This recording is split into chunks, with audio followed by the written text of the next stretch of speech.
We export raw materials, raw minerals, and we import finished product. But the real value, which is jobs, technology, and revenue, is captured elsewhere. My administration is committed to moving beyond extraction to transformation. And this means that we'll be investing in the downstream industry of the mineral value chain. Africa is rising, and the signs are clearer than ever. Ghana has just joined forces with Captain Ibrahim Traoré, sending shockwaves across the continent. At the same time, Namibia takes a bold step by banning raw mineral exports, choosing to control its own wealth rather than hand it to foreign powers. These moves echo Traoré's Pan-African vision: resource ownership, military independence, and unity. As the tide shifts, African leaders are waking up to a new reality, one where the continent no longer begs, but builds. And Captain Traoré is leading the charge toward a truly sovereign Africa. Ghana's bold move, reclaiming gold sovereignty. Ghana orders foreign traders to leave its gold trading markets by May 1st, clearing the way for a new government-controlled monopoly. One of the world's largest gold mining firm is also denied its license renewal. In a bold policy shift, Ghana has moved to reclaim greater control over its gold resources. Effective May 1st, 2025, the government has banned foreigners from trading or purchasing artisanally mined gold. This decision, enforced by the newly created Ghana Gold Board, (GoldBod), is aimed at curbing illegal mining, increasing state revenues, and protecting the environment. GoldBod now holds exclusive authority to buy, sell, assay, and export gold from licensed small-scale miners. The measure directly addresses the destructive impact of galamsey, illegal mining operations that have led to severe environmental harm and financial losses. By centralizing gold trade, Ghana seeks to formalize the sector, promote transparency, and ensure its mineral wealth benefits the nation more equitably. By centralizing gold trade, Ghana seeks to ensure that the benefits of its natural resources are retained within the country, promoting economic growth and stability. This assertive policy mirrors the resource nationalist approach championed by Burkina Faso's leader, Ibrahim Traoré, who has been a vocal advocate for African nations to take control of their mineral wealth. Ghana's alignment with such policies signifies a growing trend among African countries to assert sovereignty over their resources, challenging the historical dominance of foreign entities in the mining sector. While the implementation of this policy presents challenges, including the need for increased processing capacity, it marks a significant step towards economic self-determination and aligns with broader continental movements advocating for resource control and value addition. Namibia's strategic shift, ending raw mineral exports. We cannot continue as a country and continent whereby we send our resources to be processed in other countries, which means we are importing jobs of our young people. Both of our countries are producers of uranium. Namibia in particular, we are third uranium producers in the world, and there's no reason why we cannot talk about nuclear energy. If other countries in the world are using it, why can't we use it? Namibia has announced a major policy shift by banning the export of raw minerals, aiming to boost domestic economic growth and create jobs.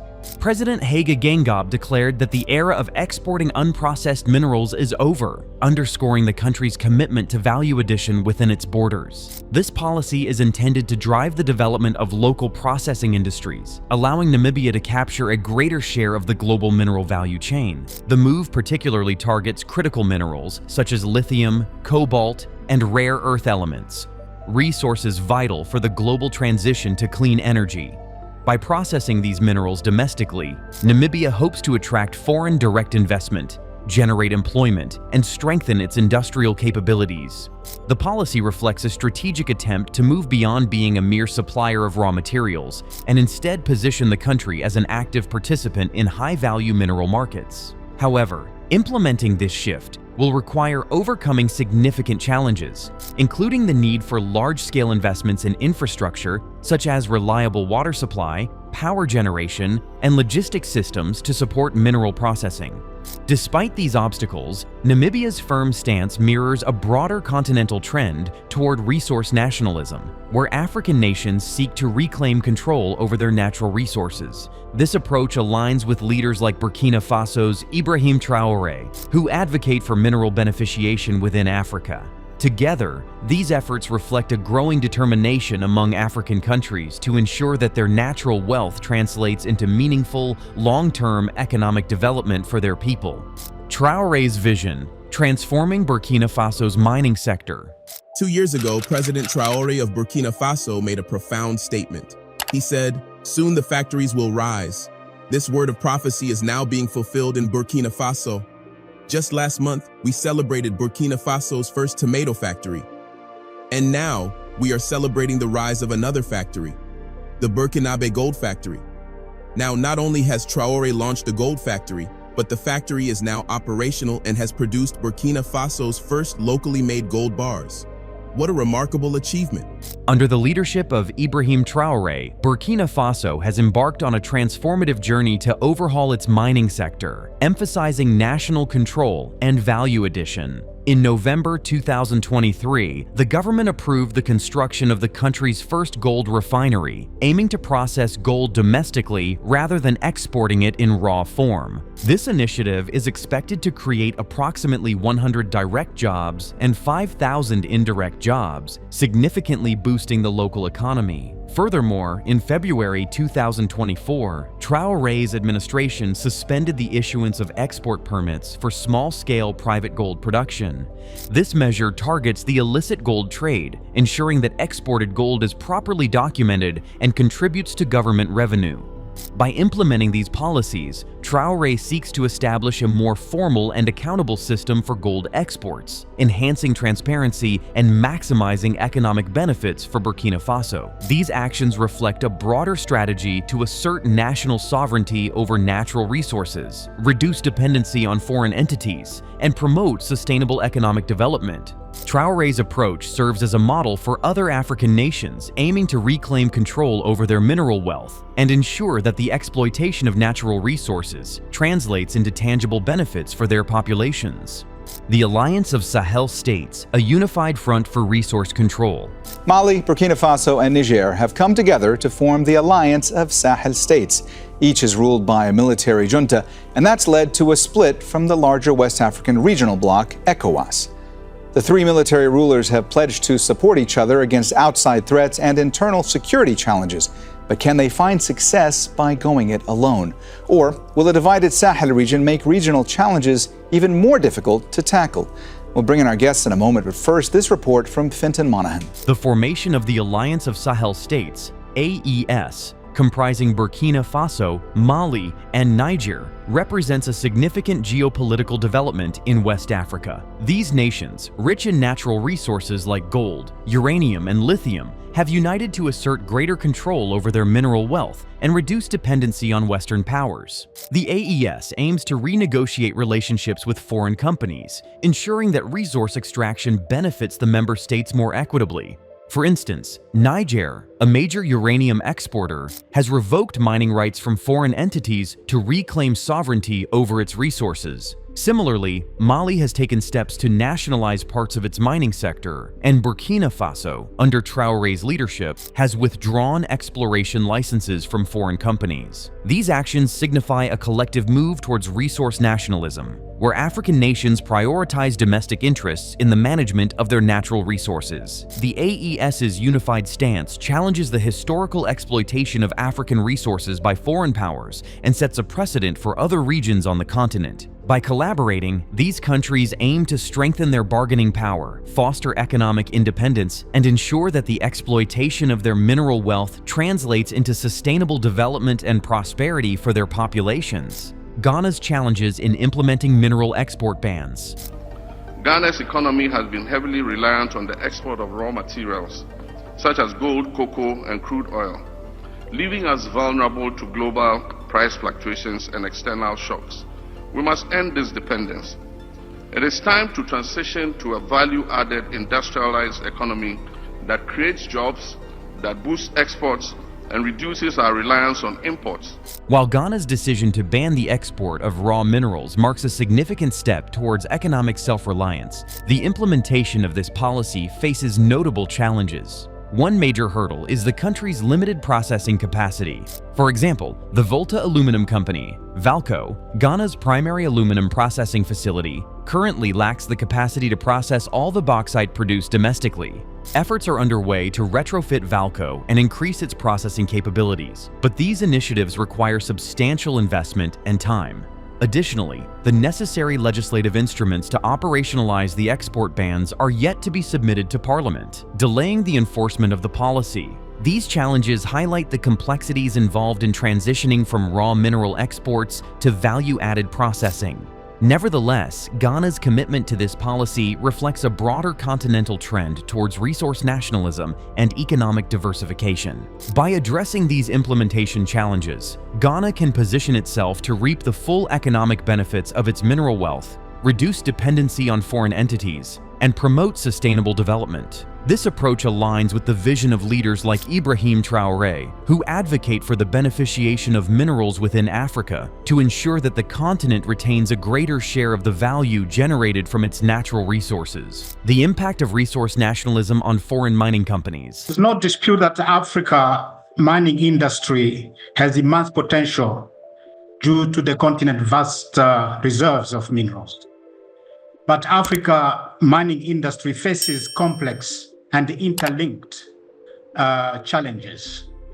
And for me, the first challenge and most important one is the nature of the state in Africa. Most of African states are quite dysfunctional. Even those who are functional, their institutions are not well built to manage the complexity of the mining industry. The rise of resource nationalism in Africa is reshaping the landscape for foreign mining companies. Countries such as Burkina Faso, Ghana, and Namibia are implementing assertive policies to reclaim greater control over their mineral wealth. In Burkina Faso, government moves to tighten control over the gold mining sector led to a sharp drop in the shares of West African resources, highlighting investor fears about the stability of foreign operations. Similarly, Mali has adopted even more aggressive tactics, including the arrest of mining executives and the seizure of foreign-operated mining sites. These actions reflect the government's push to renegotiate terms and capture a larger share of mining revenues. These developments reflect a broader trend among African nations striving to ensure that natural resource exploitation yields fairer benefits for local economies. While such measures may unsettle foreign investors in the short term, they represent a growing resolve to assert national sovereignty and secure long-term sustainable development.